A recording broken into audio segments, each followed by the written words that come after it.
हमारी एक खास पेशकश यूं ही लगातार जारी है।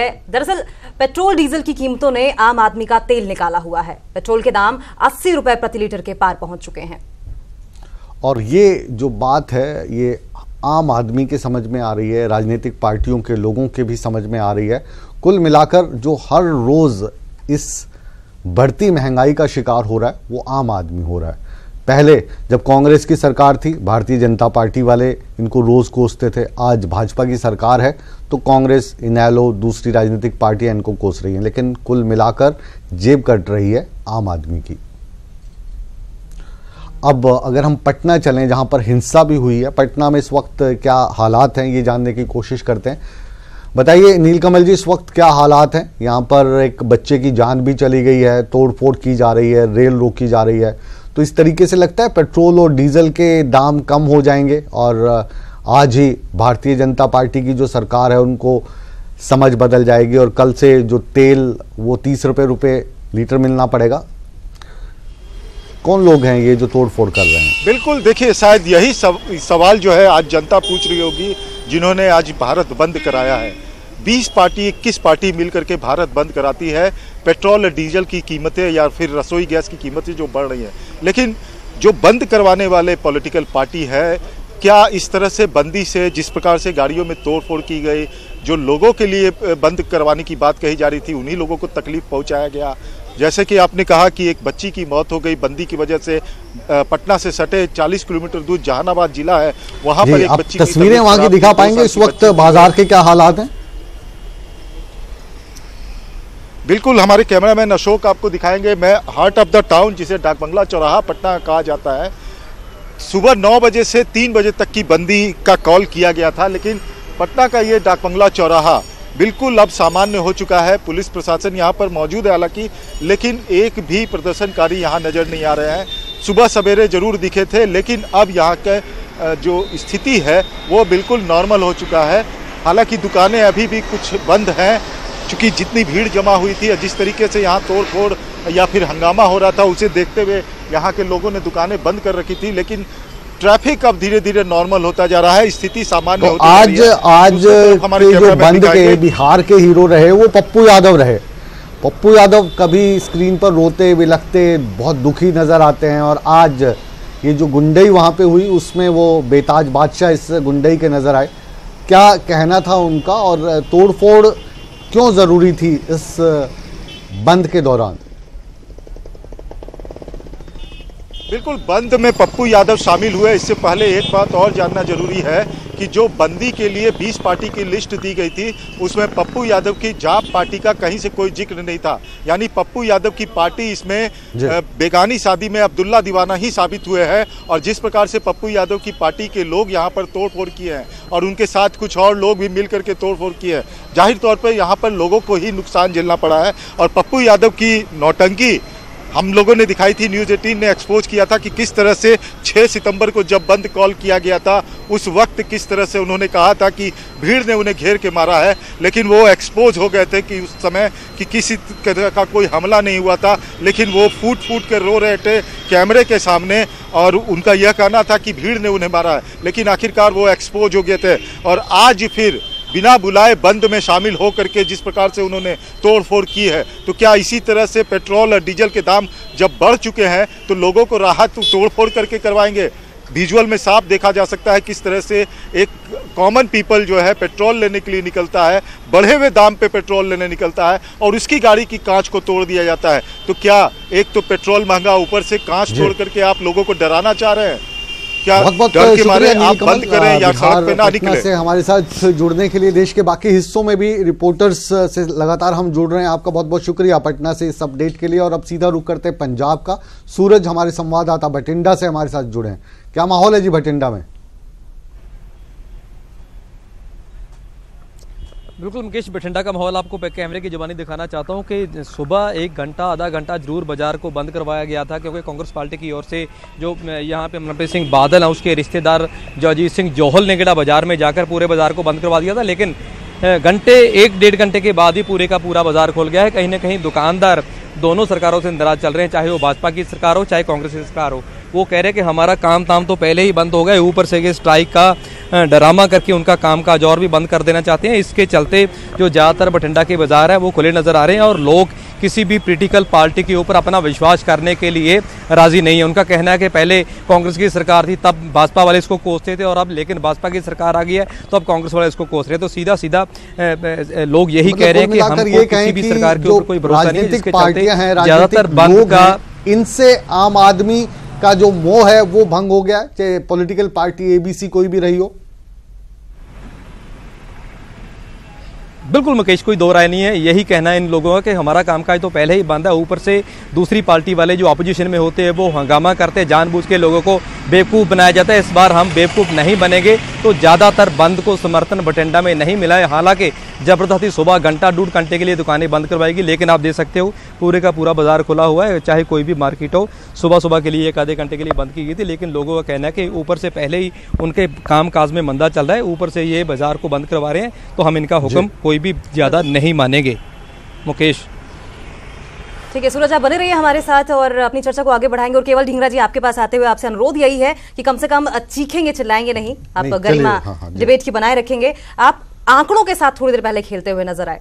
आपको याद होगा आपके टेन्योर में, यानी कि बीजेपी गवर्नमेंट आने से पहले पेट्रोल का प्राइस हाइक 112% था और डीजल का 160%। और इन आंकड़ों को आप नकार नहीं सकते क्योंकि सरकारी आंकड़े हैं ये। और अगर अभी यानी कि बीजेपी गवर्नमेंट की बात करें तो 13% है और डीजल का महज 28%। इसका क्या जवाब है आपके पास? देखिए, मैं आपको फिर वही बात दोहराना चाहता हूं, जो टैक्स और एक्साइज और वैट है आज की डेट में उस समय जो था 125 रुपए पर बैरल रेट था, जिस आंकड़े की आप बात कर रहे हैं, और हम उसमें 70 रुपए में जो है आम जन को पेट्रोल दे रहे थे।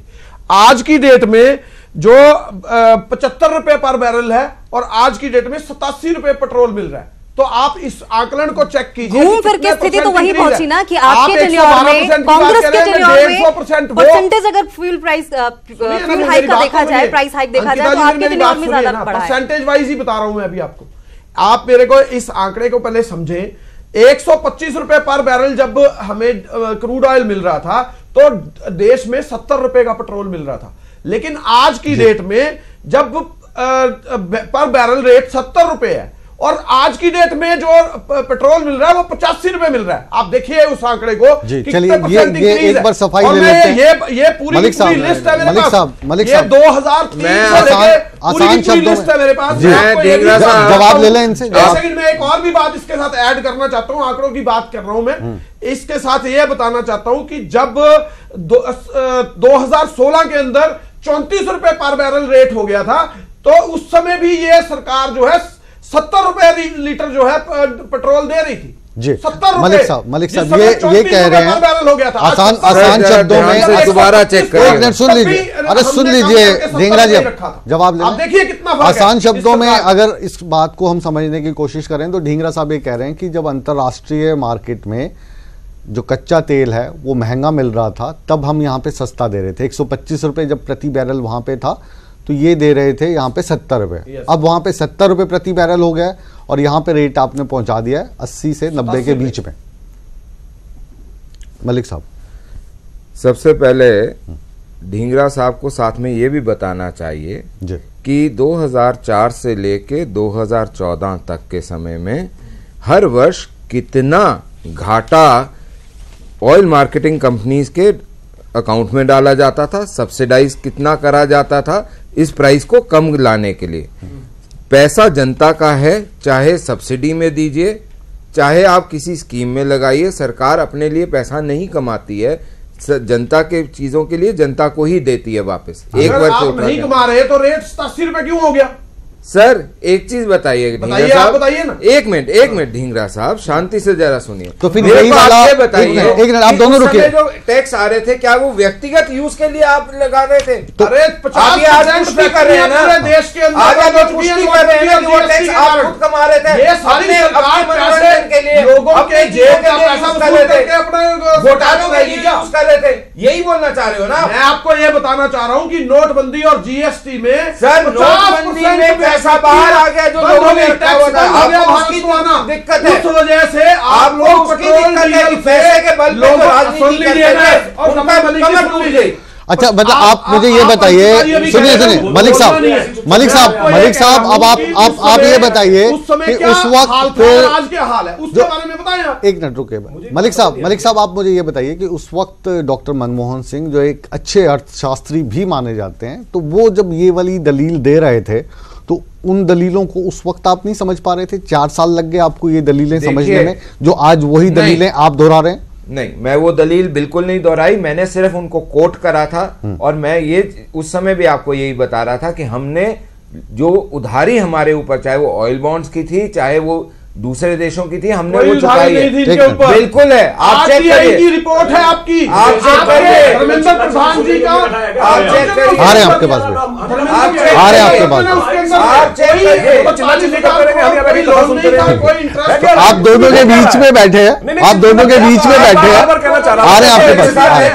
भाई मैं 4 बार कह चुका, मुझे कुछ बोलना है, मुझे समझ नहीं आ रहा है। चलिए डिबेट करनी थी, सुनिए, आपको भी पूरा चांस दिया जाएगा। पहले तो मैं सुनिए कई चीजें सुनिए तो सही ना, कई चीजें ज्ञान प्राप्ति के लिए भी होती है। नहीं आप गलत बात पे चल रहे हैं, आप गलत बात पे चल रहे हैं, चिल्ला-चिल्ली कर रहे हैं। मैं आपको बार-बार सुनिए, पेट्रोल का मसले पे बात हो रही है, पेट्रोल के मसले पे आपको बुलाया, पेट्रोल पे बोलने हैं भाई, आपको बुलाया भी इसलिए होगा आप सुनेंगे मेरी बात या फिर इस चीज की बहस करेंगे कि अभी आपको बोलने का मौका कम दिया गया? तो भाई पहले इन दोनों से ये समझ लेना चाहता हूं, सुनिए मैं पहले इन दोनों से ये समझ लेना चाहता हूं कि जब पहले मनमोहन सिंह को भाजपा वाले कोसते थे तब उनकी क्या मजबूरी थी और आज कांग्रेस की क्या मजबूरी? चलिए, आप मुख्य विपक्षी पार्टी है हरियाणा की, इसके प्रतिनिधि के तौर पे आपको बुलाया। ये जो दोनों बातें बोल रहे हैं अत्रे साहब, ये दोनों बातें तो एक ही बोल रहे हैं, बस मजबूरी है कि तब वहां पे कांग्रेस की सरकार थी और अब भाजपा की। एक मिनट अत्रे जी को बोलने दीजिए। कि सरकार को ये समझना होगा कि सरकार के दायित्व क्या होते हैं। अभी हो क्या रहा है, रमन जी बार बार जो तर्क दे रहे हैं, मुझे लगता है कि आज आप सत्ता में है, जनता ने आपसे उम्मीद की थी इसलिए आपको वोट दिया था। आपने ये वायदा किया था 2013 पार्लियामेंट के अंदर खड़े होकर भी, मोदी जी ने अपने भाषणों में भी, कि आप महंगाई को कम करेंगे। तो आपको अपने वायदे के हिसाब से इस तरह से कंट्रोल करना चाहिए। और आप देखिए बार बार एक, सुनिए रमन जी, आप एक तर्क देते हैं जीएसटी काउंसिल का। एक तरफ तो आप बोलते हैं 19 स्टेट में आपकी सरकार है, तो आपको जीएसटी काउंसिल में कंसेंट बनाने में दिक्कत क्या है? क्यों नहीं आप कंसेंट बना के उसको जीएसटी में ले आते? दूसरा, जब 19 स्टेट्स में आपकी सरकार है तो आप स्टेट टैक्सेस को कम करना तो आपके अधिकार क्षेत्र में है ना, आप कम कर सकते हो, जनता को थोड़ी सी राहत मिल जाएगी। और तीसरा, रिंकल जी जब बात कर रहे थे, रिंकल जी एक बात बार बार कह रहे थे कि साहब अभी हम नए आए हैं। मुझे लगता है कि जनता को राहत देने में अभी नया और पुराने का तो कोई मतलब नहीं है। आपकी सरकार है, आप रिंपल जी के पास चलते हैं, उसके बाद रविशंकर प्रसाद ने क्या कहा वो भी हम जानेंगे, उनके तर्क भी जानेंगे। रिंपल जी, अब जो आपकी जो सरकार है, पंजाब की सरकार है, इस पे सवाल इसलिए उठने लग गए क्योंकि अभी 1-2 दिन पहले ही जो वसुंधरा जी ने किया अपने चुनाव को देखते हुए, 2.5 रुपए के करीब वहां पे रेट डाउन चले गए, उन्होंने अपना छोड़ दिया जो टैक्स राज्य सरकार लेती थी। तो आपकी सरकार इतना टाइम क्यों लगा रही है? नई सरकार नहीं है आपकी, बहुत एक्सपीरियंस्ड सीएम है आपके। मैंने इन्होंने जो बात कही कि एक्सपीरियंस की, इसमें एक्सपीरियंस की बात नहीं है, इसमें ये बात है हमने जब स्टेट का जो कार्यभार संभाला तो हमारी जो स्थिति थी, हम 2 लाख करोड़ रुपए कर्जे के नीचे दबे हुए थे। और इसलिए एक मिनट प्लीज मैं जी मैं ना बोला हूं किसी में, फिर आप नहीं कर सकते अगर आपका तर्क ये है। देखिए बीच में मत बोलिए प्लीज, मेरी रिक्वेस्ट है, बात करने दीजिए। और इसलिए और उसके बावजूद भी हम ये भी कह रहे हैं कि ये हम विचाराधीन है, हम बिल्कुल जो है नहीं चाहते कि हमारे पंजाब का जो जिस तरीके से हमारी नेबरिंग स्टेट के से ये हमारा वैट ज्यादा ना हो, मगर फिर भी हम यही डिमांड करते हैं कि ये जीएसटी काउंसिल के अधीन आना चाहिए पेट्रोल को भी। और साथ में हम इनके ऊपर बात बार बार बीजेपी के ऊपर इसलिए आ रही है क्योंकि देखिए देश में जो महंगाई बढ़ती है उसका जो रीजन होता है वो पेट्रोल और डीजल की कीमतें हुआ करता है। क्योंकि ट्रांसपोर्ट ले लो, एग्रीकल्चर सेक्टर ले लो, जिसमें उसमें डायरेक्ट उसमें डायरेक्टली महंगाई बढ़ रही है, ट्रांसपोर्ट का समाधान तो बड़ा रोल है। रमन जी की समस्या का समाधान तो भारत बंद पर केंद्रीय मंत्री रविशंकर प्रसाद ने क्या कुछ कहा है, चलिए अपने दर्शकों को सुनाते हैं। आज कांग्रेस सहित कुछ अन्य विपक्षी दलों ने भारत बंद का आह्वान किया है।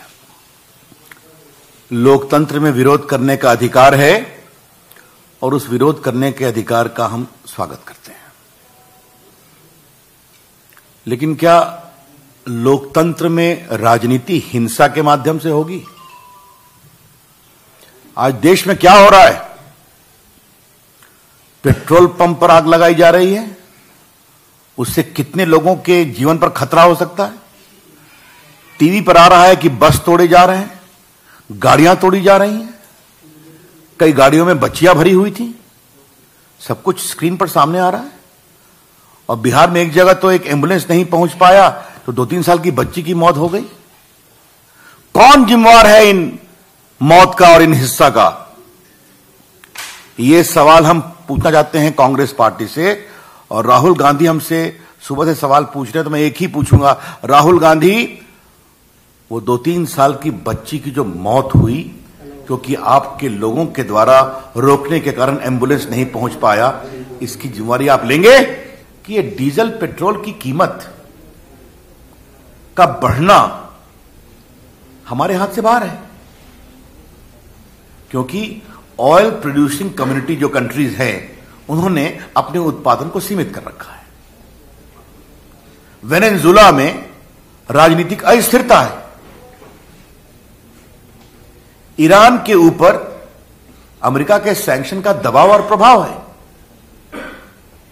और जो अमेरिका में शेल गैस बनने वाली थी वो अभी तक प्रोडक्शन में नहीं आई है।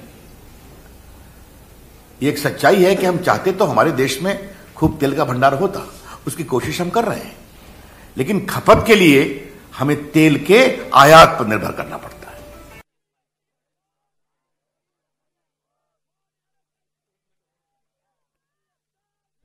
डिबेट होता है हर क्षेत्र में। जी, रविशंकर प्रसाद को आप सुन रहे थे, केंद्रीय मंत्री हैं, और बहुत ज़्यादा दुख है हमें कि जो पटना में एक बच्ची की जान चली गई, एम्बुलेंस को रोका गया। बिल्कुल इस चीज़ को लेकर हम उनके साथ में हैं, लेकिन अब जो दलील रविशंकर प्रसाद जी दे रहे हैं, मलिक साहब, वो दलील जो सवाल है उससे भटक के वो भी अलग से दी जा रही है। हम भी आपसे पेट्रोल की बात कर रहे हैं तो आप कह रहे हैं जी हमने विकास बहुत कर दिया, हमने हेल्थ सेंटर में बड़ा काम कर दिया, हमने ये कर दिया, वो कर दिया।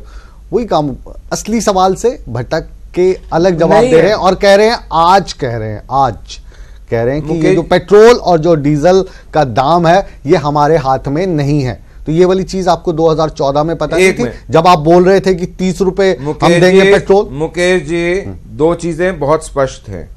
एक, अंतरराष्ट्रीय मार्केट का पेट्रोल का प्राइस, या तब आपको ये वाला ज्ञान नहीं था जब आप वादा कर रहे थे 30 रुपए लीटर देंगे। अगर आपने बुलाया तो कम से कम जवाब सुन लीजिए, नहीं तो आप बोलते रहिए, मैं चुप होकर बैठ जाता हूं। जो मैं पूछ रहा हूं उसका जवाब दीजिए ना। फिर का दे रहा हूं मैं ये पूछ रहा हूं आपसे, एक सवाल सुन लीजिए, इसका जवाब दे दीजिए, फिर मैं आपको 5 मिनट देता हूं लगातार। 2014 में क्या आपको इन चीजों का ज्ञान नहीं था कि पेट्रोल और डीजल के भाव अंतरराष्ट्रीय मार्केट के हिसाब से तय होते हैं? तब आपको ये ज्ञान नहीं था कि जो वायदा हम कर रहे हैं 30 रुपए पेट्रोल देने का, ये हम पूरा नहीं कर पाएंगे? जो वायदा हम कर रहे हैं 300 रुपए में गैस सिलेंडर देने का, ये हमारे हाथ की बात नहीं है? जो बात आज आप मान रहे हैं तब क्यों नहीं मानते थे? तब तो आप वही आ रहा हूं, इन्हीं के माध्यम से आपने सत्ता ली ना। दोनों चीजों पे आ रहा हूं मैं, आज आपको दोनों चीजों का जवाब दे रहा हूं, उसको थोड़ा सा सुनिए। पेट्रोलियम क्रूड के जो प्राइसेस हैं वो इंटरनेशनल ओपेक डिसाइड करता है कितनी प्रोडक्शन करनी है, उसके हिसाब से वेरिएशन आती है, वो एक विषय। जो उसके ऊपर टैक्सेस लग रहे हैं वो दूसरा विषय। वो टैक्सेस कहां इस्तेमाल हो रहे हैं ये मायने रखता है। क्या वो इस्तेमाल स्कैम करने में हो रहे हैं या वो इस्तेमाल इसलिए हो रहे हैं कि दूर दराज जो लोग बैठे हुए हैं उनको वो चीजें मिल रही हैं जो उनके अधिकार थे। क्या आज के समय में जो नॉर्थ ईस्ट एलियनेटेड फील करता था उसमें डेवलपमेंट की वजह से आप ही के भारतीय जनता पार्टी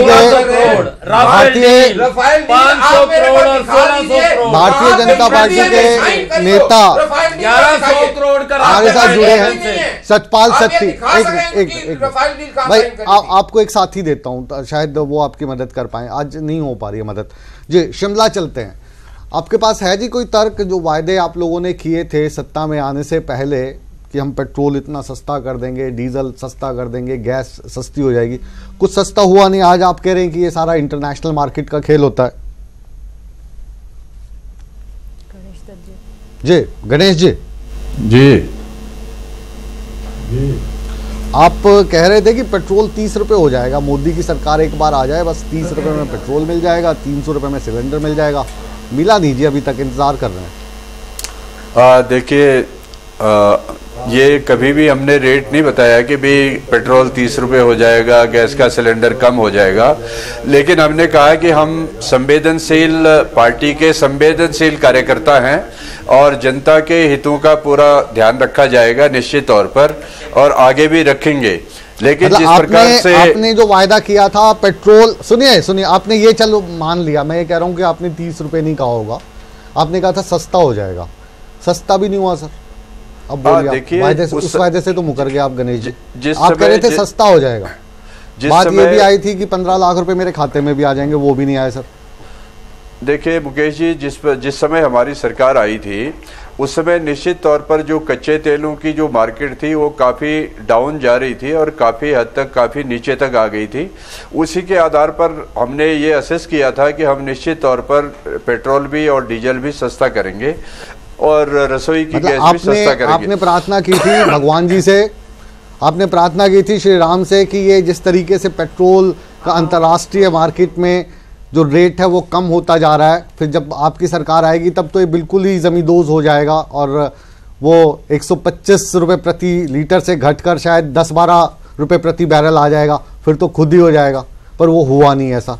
हालांकि उस तुलना में आज भी अंतर्राष्ट्रीय मार्केट में जो कच्चे तेल का रेट है वो कम है। 50-55 रुपए तक जो है क्रूड ऑयल के जो है रेट बने थे और उसी के आधार पर हमने सारे देश की जनता से निश्चित तौर पर कहा था, क्योंकि महंगाई से हम भी प्रभावित हैं, आप भी प्रभावित होते हैं और आम जन भी होता है। महंगाई बढ़ाने से कोई खुश नहीं होता है, लेकिन जिस प्रकार से अंतर्राष्ट्रीय स्तर पर आज कच्चे तेल के रेट बढ़े हैं और पेट्रोलियम प्रोडक्ट के रेट बढ़े हैं, उसका भारत की अर्थव्यवस्था पर और भारत की जो तेल नीति पर निश्चित तौर पर ब्रेक में जाने से पहले गणेश जी एक सवाल आप बताइए जी, एक सवाल का जवाब आप दीजिए।